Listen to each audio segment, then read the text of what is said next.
Es al revés. Comunicación, redes, política, periodismo. Es al revés. Un podcast original de Radio 10. Con Mariana Moyano. Lo digo siempre y no me canso porque es la mejor definición que encontré. Twitter es un bar de borrachos a las 4 de la mañana con todos a los botellazos. Instagram, en cambio, es el sitio perfecto, donde todos somos lindos, comemos rico y viajamos mucho. Los filtros de Instagram han logrado tal nivel de poder que algunas personas no pueden volver a verse de otro modo que no sea con filtros de Instagram. Tan es así aquello de que las redes son más parecidas a lo que ellas quieren que nosotros seamos que a lo que nosotros somos, que vemos permanentemente cómo es la red, cada una de las aplicaciones la que pone el tono de nosotros mismos. Somos de un modo en Twitter y de otro en Instagram. Es al revés. ¿Qué nos hace entonces Instagram con nuestro hábitat? Hay algo que algunos están llamando ya el dañino pasatiempo de ver casas perfectas en Instagram. Instagram parece que ya está empezando a observarse, a analizarse, a determinarse, que ha pasado de ser una fuente de inspiración a la hora de elegir formas de decorar la casa para convertirse en quien provoca insatisfacción o culpa. ¿Derivado de qué? De la comparación. Teníamos la práctica, quienes no somos millennials y centennials, de usar revistas de decoración o de vestidos de novia si te ibas a casar. Una forma, claro, de buscar inspiraciones, de incorporar ideas. Sabemos que las casas que aparecen en ese tipo de revistas no son del todo, digamos, reales. Son interiores que están armados para la foto, se prepara una escenografía con frecuencia. Sin embargo, lo que pasa con las fotos de los usuarios de Instagram es algo bien distinto, nos impacta de otra manera. Esas casas, al revés de lo que aparece en las revistas, sí parecen de personas aparentemente comunes. Y entonces uno se compara, porque es inevitable la comparación entre pares. Aparentemente comunes, dice esta nota del diario El País. Y subrayo yo, aparentemente comunes. Ahí es donde reside el daño. La idea de que en las redes sociales todos somos iguales. Y no somos, ni en los saberes, ni en la relevancia pública, ni en el poder adquisitivo. Salvo con los muy famosos, las redes sociales generan la falsa ilusión de horizontalidad. Y si algo se nos viraliza, bueno, ni hablar. Por eso la frustración, porque es no tener esa casa y darnos cuenta de que no somos todos iguales. Es al revés. Hubo una encuesta que realizó Origin entre 1.500 propietarios de viviendas londinenses y decían que las redes sociales eran utilizadas por ellos para inspirarse y obtener consejos sobre decoración. Pero esta información, este resultado tiene un lado B. Más de la mitad de los encuestados se sentían insatisfechos con sus casas tras ver otras de otras personas en Instagram. 83% dijo que sí, que se sentía así una vez al mes, siempre después de haber usado la aplicación.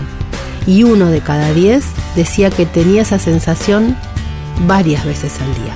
En las redes sociales exponemos nuestros logros, victorias, mejores momentos y por ende la mejor versión de lo que puede ser un hogar, explica la psicóloga Noemí López al diario El País. Vemos algo puntual, concreto y deliberado de la vida de la persona. No se tiene en cuenta la situación a nivel global, ni lo que ha podido ocurrir hace 10 minutos o incluso después de la publicación. Este ejemplo se puede extrapolar a las publicaciones de casas, ya que visualizar una habitación en concreto en un momento determinado no hace que su estado sea perdurable en el tiempo, ni estático su orden ni su nivel de limpieza.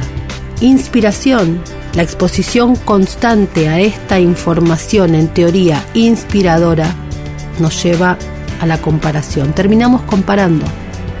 nuestra vida a nivel global con los mejores escenarios de los demás, dice esta psicóloga. Esa aparente perfección de muchos de los interiores que aparecen en la red social se traduce luego en nosotros en cierta culpabilidad, al no ser capaces de tener nuestra casa tan perfecta, tan ordenada o tan linda como esa que vimos en Instagram. La gente tiene la idea de que es una situación más común de lo que es en realidad. Reflexiona Rachel Hoffman, autora del libro Unfuck Your Habitat, You're Better Than Your Mess. Deshazte de tu hábitat, eres mejor que tu lío, traducido el título. Que es un libro que surgió a raíz de un blog en el que ella ofrecía consejos de limpieza y de organización doméstica para personas con problemas grandes y reales, y no como los de Marie Kondo. La mayoría de la gente no vive así, explica, pero es tan desproporcionado lo que ves en las redes sociales que empezás a pensar que el problema sos vos, que vos estás haciendo algo mal. Y es un ciclo muy dañino, explica Rachel Hoffman. Para Hoffman, que defiende no compartir solo lo perfecto detrás de muchas de esas publicaciones, sino que dice que hay también muchos temas de clase y de dinero. Ahí, en Instagram, de los que por supuesto no se habla. Entonces, como ejemplo, menciona las fotografías de lugares donde están guardados los alimentos, las despensas, en las que todo está afuera de su embalaje original y en recipientes que son todos perfectos, hacen juego y están bien etiquetados. Es muy atractivo, dice, visualmente, pero ese tipo de almacenamiento es extremadamente caro. Comprar todas esas cosas que hacen juego no está al alcance de mucha gente. La psicóloga Aurora Gómez, de Corio Psicología, también habló con El País y coincide. Dice, a mí me encantaría que, igual que se dice que una publicación ha sido patrocinada, se dijera, esta persona tiene unos privilegios de base que no estás viendo. Es que claro, la mayoría vivimos en hogares, en casas más chiquitas, imperfectas, que no tienen esa iluminación. La cuarentena también expuso eso ante nuestros propios ojos, porque la escenografía de las redes sociales pasó a ser nuestra casa. Aparecieron las imperfecciones que no veíamos porque sencillamente no estábamos en casa. De hecho, ustedes saben que quienes siguen Es al Revés conocen que mi hija es mi inspiración, mi manual para ir viendo a dónde me meto para seguir investigando las redes sociales. Ella me contó que durante la cuarentena a una chica, una nena de TikTok, le empezaron a hacer bullying, a criticarla porque su escenografía, entre comillas, o sea, su casa, tenía una imperfección en la pared. Evidentemente eso daba cuenta no de una cuestión de desprolijidad, sino de falta de recursos. Y entonces los niños, los chiquitos, empezaron a organizarse para que en los comentarios de TikTok no apareciera tanto el ataque a la chica, sino ellos explicando que una casa es imperfecta por definición. Es decir, un grupo de niñitos de TikTok entendió que la forma de resistir a la lógica de Instagram era mostrar la imperfección, y que ahí estaba lo verdaderamente atractivo de un relato en una red social. Es al revés. ¿Notaste que las cuentas de Instagram que uno sigue son siempre, o en general, de casas enormes? Ahí hay una buena disposición, buena iluminación, muchas plantas que además crecen y ninguna se muere. Pero un detalle, para las plantas, aunque parezca una tontería, tenés que tener tiempo, dinero y luz. Las redes sociales contribuyen a configurar lo que es la casa ideal. Entonces nos comparamos no solamente con los mejores momentos de otros, sino con los mejores momentos de las casas de personas con más dinero. Y eso en algún sentido con las revistas no pasaba, porque en las revistas estaban los famosos y lo sabíamos por definición. Las casas de Hola o de Caras eran las de los famosos, por definición. Hoy nos comparamos, competimos, si se quiere, con iguales, que en realidad, por supuesto, no lo son. Y ahí reside uno de los grandes problemas y trampas del concepto de las redes sociales. ¿Por qué nos sentimos culpables en nuestro, entre comillas también, desorden?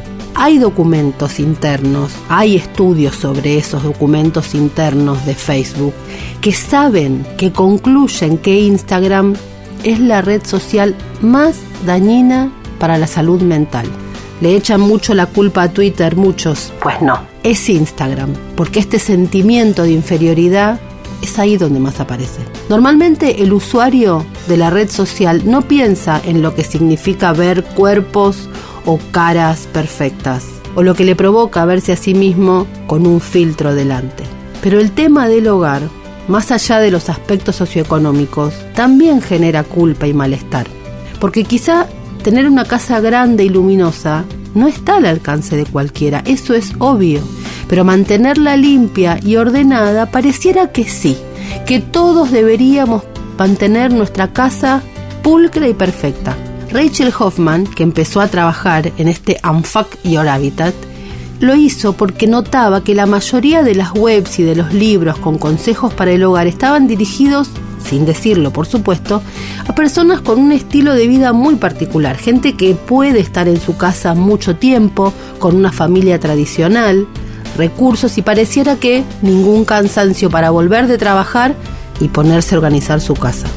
Estos sistemas, dice ella, ignoran a la gente que aún vive en casa con sus padres, o que tiene compañeros de departamento, o que trabaja todo el día, y que trabaja y estudia en algunos casos, o gente, por ejemplo, con algún tipo de discapacidad o enfermedades crónicas y que no puede mantener un hogar así. De ahí que su idea fuera ofrecer un recurso más amplio y más inclusivo.